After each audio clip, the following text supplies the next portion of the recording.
Only Frodo is actually given a charge or an oath in the entire Fellowship, which is quite weird. We'll get on to why that is. But what was he told that he was actually allowed to do? Well, he wasn't allowed to cast away the ring, nor hand it to the enemy, or let anyone handle it outside of the company, namely then save gravest need. And the rest of the Fellowship, they are actually allowed to do whatever the hell they want. They're free. Gimli doesn't like this and says, "Faithless is he that says farewell when the road darkens," to which Elrond says, "Let him not vow to walk in the dark who has not seen the nightfall. Yet sworn word may strengthen quaking heart or break it," quips back Elrond. So what does he mean by that? And let's explain the reasoning as to why the Fellowship weren't given the oaths. Elrond, he's been around for quite some time. At this point, he was born in the First Age, so he's alive for 6,500 years. So this is following the downfall of all the Noldorin strongholds in Beleriand. And during that time, a lot of the hurt towards elves and men, it wasn't actually by Morgoth, as you might think. It was mainly due to elves, and due to the oath of Fëanor that was sworn by Fëanor and his sons that were still knocking around.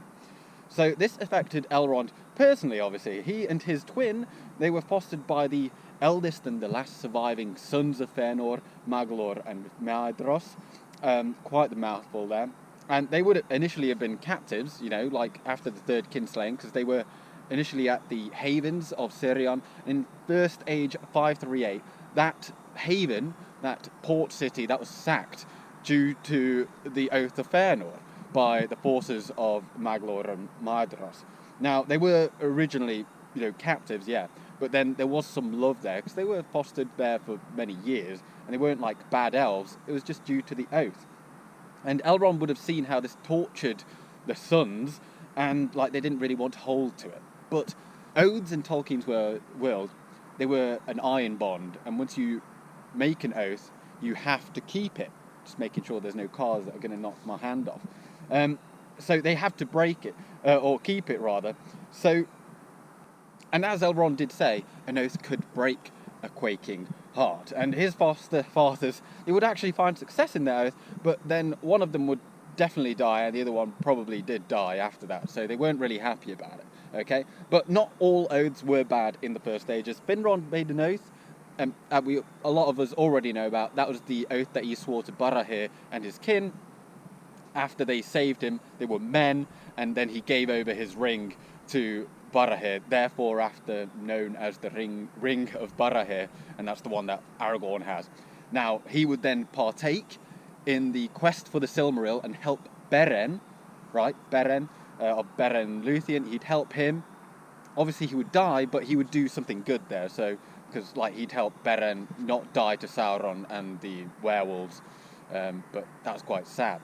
But the oaths that, particularly Boromir and Aragorn would be most accustomed to would be the oath of the Men of the Mountain, the Men of Dunharrow, the Oathbreakers as they're just known, because they broke their oaths, and they swore allegiance to Isildur to fight, or join the fight against Sauron in the War of the Last Alliance, and they went back on their word.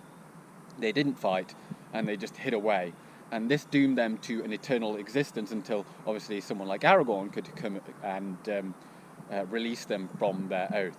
So that was especially bad, because if you think of, Bilbo felt like butter spread over too much bread. These fellas, they'd been alive for 3,000 years. They would have felt really bad. So that is a horrible existence, and that is all down to the oath. And that, the oath there broke their quaking heart. So why was there no oath for the Fellowship, and it was just Frodo? Well, perhaps Elrond knew that an oath would perhaps do more bad than good. And then secondly, as he had the foresight, or the gift of foresight, he knew that some of the members of the Fellowship would have to tread different paths for the entire quest to succeed as it did.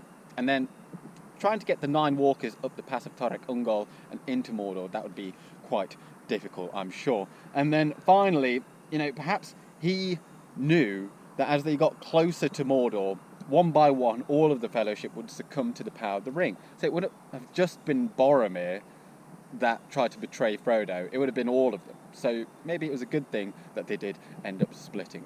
There you go. That's this quick video. I hope it wasn't too long.